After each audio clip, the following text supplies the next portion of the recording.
continuing with discussion of various approaches to psychotherapy. Previously, talked about psychodynamic and humanistic and behavioral, and now I'm going to talk about the cognitive approach. Now, if you watched any of the previous videos, you might remember that cognition, cognitive, those words have to do with things like thinking and memory, and here we're going to talk about thought processes. And so the idea with cognitive therapy is that your specific types of thoughts or thought patterns can cause problems for a person that can contribute to their symptoms of their psychological disorder or their problems that they're having in everyday functioning. And so one example of cognitive therapy, it comes from Beck. We mentioned Beck before when we talked about depression, depressive disorders. He has this idea that the cognitive triad can cause problems that can help, that can lead to or maintain depressive symptoms. Remember, if you remember, or if you don't know, you need to know about the cognitive triad. That's the idea that three basic types of thought patterns involving the self, the world, and the future, and they involve a negative outlook. So thoughts like, I'm no good, the world's no good, and it's not going to get any better. That's what he proposed was underlying depression, or could contribute or help maintain depressive thinking, a thought style. And so with cognitive therapy, you got to address those thoughts. You have to undo those thoughts, essentially. So Beck's cognitive therapy is based on the theory that people's psychological problems are due to their own illogical beliefs and thoughts. And so we engage in cognitive distortions. We engage in illogical thinking that doesn't necessarily reflect reality, and it makes it easy for us to feel depressed, to have depressive symptoms. So some of these cognitive distortions include all or nothing thinking. All or nothing thinking. If it's not perfect, it doesn't count. I have to get, you can't celebrate the small successes. You can only be happy when everything is done, everything is perfect. All or nothing. You're either a success or you're a failure. There is nothing in between. You can probably see how it would not be healthy. It would not be amenable to productive, adaptive daily functioning if you're thinking that way.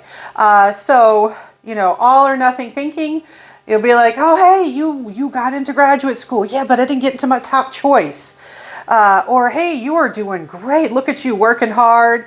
It's like, yeah, but I only have B's. I should have straight A's, or it doesn't count. For people who, the fitness buffs out there, people might be like, wow, you're really fit. Oh, I'm not fit. I'm a big fat loser. I don't look like that, that fitness celebrity over there. So all or nothing thinking. You're either good or bad, or, you're two extremes. There's no middle ground. There's no subtlety. It makes it really hard to achieve the good one if there's only one option. Now, other types of cognitive distortions include overgeneralization. You take one situation and you apply it to your entire life. So maybe you take a test and you don't do so well on the test.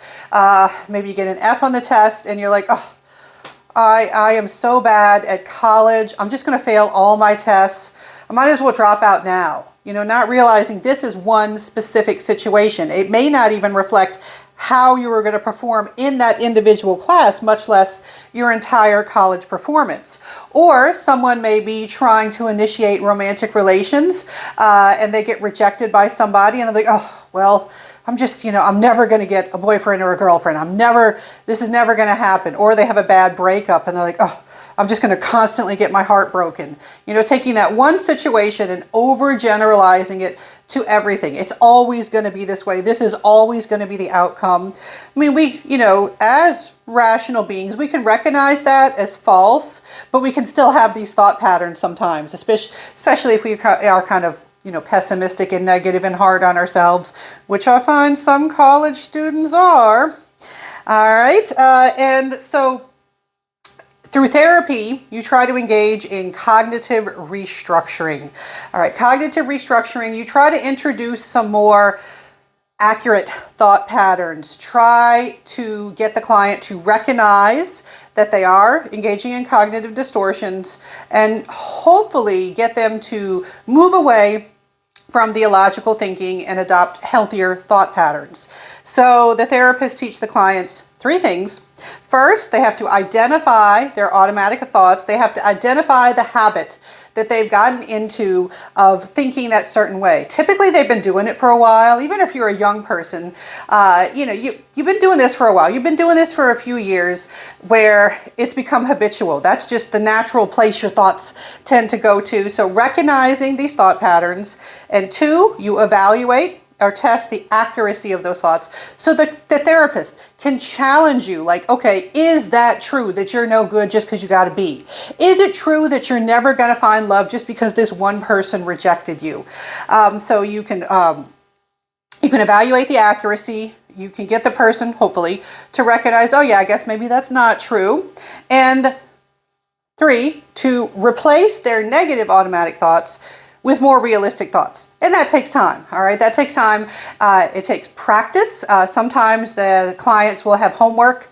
They have homework where they have to work on identifying and then also applying this new knowledge, so they have to talk to the therapist about whether they have actually been engaging in these more adaptive, these healthier thought patterns.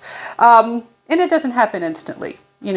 These habits, you've been holding on to them for a long time, and maybe aspects of someone's personality makes them cling to them a little bit. But the therapist can help them recognize the problematic thought patterns and hopefully help them adjust, restructure, and develop some healthier thought patterns.